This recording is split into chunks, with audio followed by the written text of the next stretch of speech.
All right, let's get started by looking at Microsoft Reflect. So just to let you know, there are two places that we can go in order to engage with this social emotional tool. Again, social emotional learning is so important. We want to know how our students are feeling in an educational setting and how we are engaging them, how we can help them to express those emotions. It's very important. So, first off, we can go here to our Microsoft Teams. So I'm just in one of my class teams right here. You'll notice on the left-hand side, I see the word reflect. I can click on it. This is where I can engage in a bunch of Microsoft Reflect tools with my students. So simply, I can create a check-in by clicking that button. I can have my base questions, which are already in there. But the nice part is I can also do a custom question for my students in order for them to engage. Now, Microsoft Reflect, if you are using reading progress, something I showed last week, then you'll note that Reflect Check-in is something that's also available in that particular assignment view. So I'm going to ask this question now. A couple things. I can go preview, and when I click on that, it's going to show me what does it look like as a student. I can engage in the process. So if I click on it, I'm going to say, ooh, my weekend was good. Then it brings me with different emotions. So I was energized, excited, focused. I was glad, I was grateful. I'm going to pick one of those and I'm going to go submit. And again, it's going to submit that to me, the teacher. Again, a couple other things just to kind of show you. In settings, we have some options, who can respond. How long do you want to keep it open for? Is there no time limit? Do you want students to answer quickly? Again, we all have the ability to do a little bit of a time limit. For our more advanced learners, we might want to use more emotion words. For our younger learners, we may want to scale that back and only focus on the basic emotions. I can also record name of students if I like. Depends if I'm showing this in front of the class. I can share my results so everyone sees them. These are all awesome things that I can do. So I can again go create check-in, and right away it's going to be right there. You're going to notice respondents' names will not be recorded, so something I will see very easily. But if I toggle over here, I can go to a bunch of different things. So I have my ability to close the check-in, delete it. I can ask it again. So that way I have my little bank of check-ins that I want to use with students. But if I click on response distribution, I have a little bit of data here that will be able to show me how each student responded, but I can also do a together view, which is really cool. So as students answer, they're gonna show up on here with their emotions monsters in order to tell me how they're doing based on this particular question that I asked. I can go here to more options, I can save the image, or I can simply close it. I have all of my different boards and trends and meditation and all my toolkit here in order to engage in Teams. So if Teams is your environment you're looking to use, then great, because everything is totally shareable.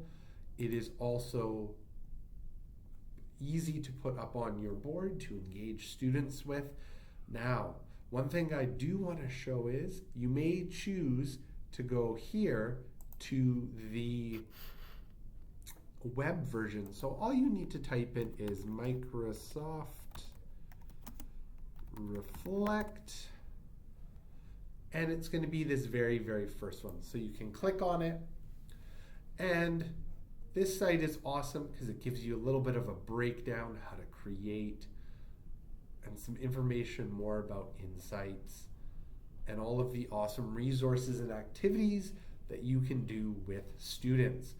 So we're going to want to go get started. It's going to log you in. So the interface is very similar in Teams. But we have all of these awesome tools. And one other thing that may be of use to you is a share button. So without even going in, or having students, I should say, go into Microsoft Reflect, we can simply click, again, our little share button, directly share that right to Google Classroom to get our students to engage in the check-in overall. Again, I can, as the teacher, look at my trends. It'll pull up my students who have used this before. And again, we have things like brain breaks. So we have meditation. So they've partnered with Calm, which is an awesome meditation collection. We have a whole bunch of audio things that students can listen to, and mindfulness. I can star them so that way I can easily access them. There. So let's say we're going to do this mindfulness. It's just a simple play. I can do this as a whole class by popping it up on my board, or just like I did for the share check-in, I have the ability to give it to my Google Classroom right from it within Reflect. So meditation is a great way to get the students to listen and just break things down and have a quiet, peaceful meditation break. I have movement activities here with my feelings monster, as well as things in Calm. Maybe our students have been sitting too long. Working through the wiggles is a great one. I have little easy games that students can do in order to express emotions, guess emotions, even just take a little break.